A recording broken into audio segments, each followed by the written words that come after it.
Avant de pouvoir définir la configuration absolue ou relative des molécules possédant un carbone asymétrique ou une double liaison, il faut pouvoir représenter les molécules dans l'espace. Pour cela, il est nécessaire de connaître la représentation spatiale des molécules. Il existe différents types de projections. Tout d'abord, nous avons la représentation CRAM, que l'on reverra dans la partie configuration.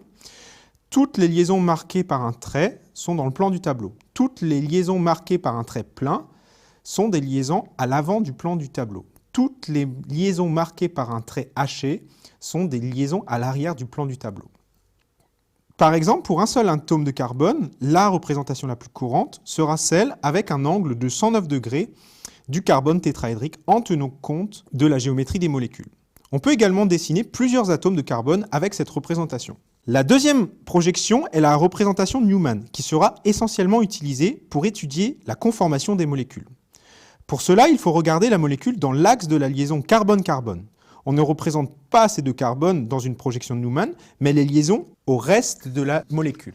Les liaisons du carbone au premier plan sont représentées par trois segments partant du même point. Les angles entre chaque segment sont de 120 degrés, comme dans la réalité. Le carbone en arrière-plan est représenté par un cercle sur lequel on place les trois liaisons restantes. La dernière projection est la représentation de Fischer. La représentation de Fischer date du début du siècle dernier et c'est une représentation plane de molécules en 3 dimensions. Donc comment représenter une molécule selon Fischer? Tout d'abord, mettre la chaîne carbonée en verticale. Ensuite, mettre le carbone le plus oxydé en haut, il portera le numéro 1. Tout ce qui est à la verticale est en arrière du plan. Tout ce qui est à l'horizontale est en avant du plan. Passons à présent à l'isomérie de configuration. Pour rappel, toute stéréoisomérie non conformationnelle est une stéréoisomérie de configuration. On peut citer par exemple les doubles liaisons, mais également des cycles possédant deux substituants, ou par exemple des carbones asymétriques. Nous avons ici deux molécules qui sont deux stéréoisomères. On ne peut pas passer d'un stéréoisomère de configuration à un autre par une simple rotation.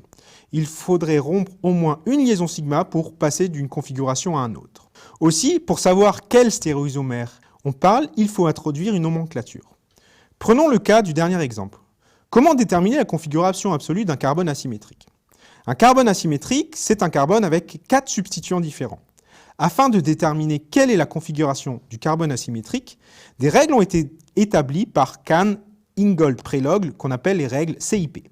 Les atomes sont déclassés par numéro atomique décroissant. Le substituant prioritaire est celui qui a le plus grand numéro atomique.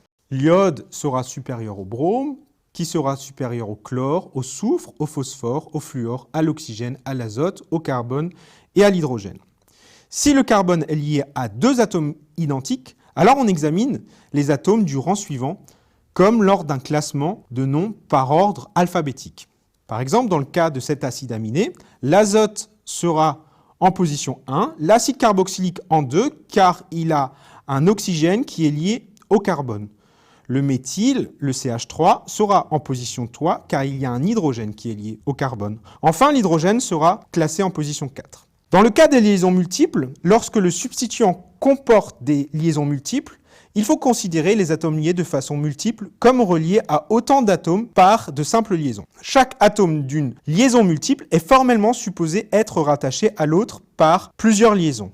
Par exemple, pour une double liaison CC, on écrira 2 carbones où il y aura 2 carbones fantômes. Pour une liaison CO, on écrira une liaison carbone-oxygène où on aura comme atome fantôme un oxygène et un carbone. Pour une triple liaison, on aura une liaison CC avec 4 carbones comme atome fantôme. Pour connaître la configuration absolue d'un carbone asymétrique, la numérotation des substituants va nous permettre de distinguer les deux stéréoisomères de configuration.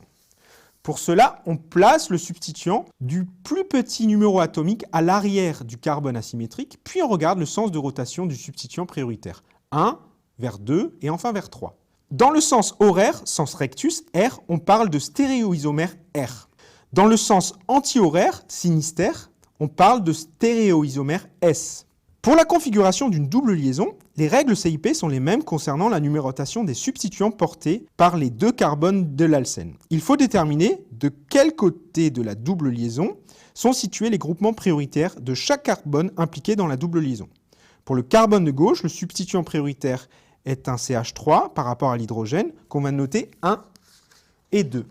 Pour le carbone de droite, le substituant prioritaire est le CH3 par rapport à l'hydrogène qu'on va noter 1' et 2'. Si 1 et 1' sont situés du même côté par rapport à l'alcène, on va parler d'alcène Z, qui vient du mot zusammen en allemand, c'est-à-dire du même côté.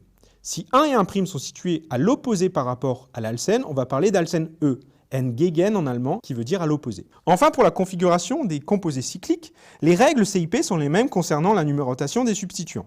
Il faut déterminer de quel côté du plan médian de la molécule sont situés les substituants prioritaires. Ici, c'est le plan de l'écran. Si les substituants prioritaires sont du même côté, ils seront en cis. Si ils sont à l'opposé, ils seront en trans.